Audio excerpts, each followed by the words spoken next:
So inside the box we have our hotspot.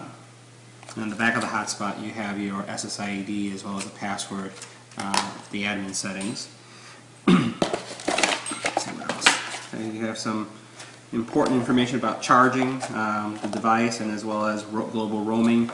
You have this these information booklets. It does have your credentials as well that you would use to log in to the admin screen, as well as your MiFi actual SSID and password, so that's important to have. You have this little felt kind of sleeve where you can put it in if you're that kind of person that likes to keep things from getting scratched. Your power charger, and you have your battery. If we were to power it up, let's take a look and see what the power sequence looks like. Really big graphics, as you can see here. And this one has this button here, which is not a power button, but this is an enter button, and these are navigational buttons. This does nothing. So this allows you to move left to right, and this allows you to select things. You notice that power up sequence was pretty fast. It was really fast. I don't see it acquiring a signal yet, so we'll give it a second. But as it's actually acquiring a signal, and it's starting to now, what you can do is, by pressing your right arrow key or left arrow key, go into the actual menu. So let's go ahead into the menu, and what you can do is look at your network information. So what it would do is, give you again what type of connectivity you have. You could go and look at Wi-Fi information, so you can see your actual Wi-Fi hotspot name as well as password. I hope I can disable this in the software because I really don't like that being displayed. We'll keep on going. Your battery, so it's telling you that it's 91%. The number of people connected to the device, messaging that may have come to the device, information about the MiFi, so telling you the version number, information like that, which is nice to have, and then obviously your home screen.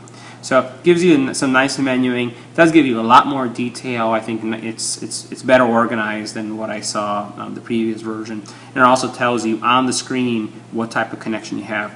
This time I have a 4G connection. It should be LTE. I'll have to see why that's not happening, but you'll notice it's switching back and forth. So maybe having some connectivity issues, or may have to do something on the activation. All in all, very similar to the previous version, except obviously for this the LED and some of the buttons that we saw. We'll take a look at speed to see if there is if it still stays true to the 4G LTE speeds once we get an LTE connection. Alright, so did a little research. This device does not give you the LTE word actually appearing when you have a 4G LTE connection. You'll only get 4G. If you want to know that if you're in an LTE area, you will see, in addition to that 4G, you'll get the green LED letting you know that you have that type of connectivity. In my house, right now I'm only getting 2 bars, so we'll see what kind of bandwidth we'll get. So let's see, I have here a Samsung Galaxy Tab connected to this hotspot, and let's run a test to see what type of download speeds we're going to be seeing. Alright, so this is pretty good because we're seeing 11 megabit downloads, and that's with just 2 bars. That's pretty impressive. Well, it's around 10 now. We'll let it finish. See what it averages out, 11.117.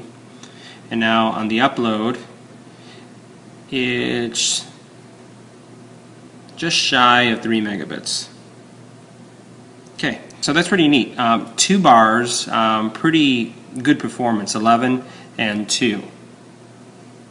Alright, another thing about this device, I did go into the browser software. You can check this out as well and look at the manual. One of the things I did find interesting about it, I haven't tested it yet, is the browser software or the administration page for the hotspot does seem to allow up to 10 devices, and that's a major improvement off of the other one that only had up to 4. So it looks like you can connect up to 10 devices. You have MAC address filtering. You also have you can also monitor your bandwidth.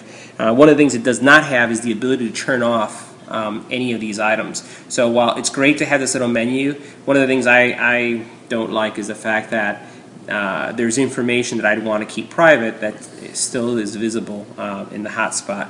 I wouldn't want people to see, so you can't turn that off, so that's a negative of the device. One of the other nice things about this is, let me turn this off, which I find is an improvement, is that when you are charging, the previous version just showed you bars and the bars as they were growing. I have a little portable battery charging unit that I have here that I use when I'm on the road. And what I can do is when I plug it in, one of the neat things about it is that it will look like it's starting up, but it's really not. Let me flip that around so you can see it. What it will do is it will start showing you, indicate not only the actual battery as it's being charged, but the percentage as well. So I think that's really neat. That's a great improvement. The previous version didn't have it. I've been pretty happy with the hotspot.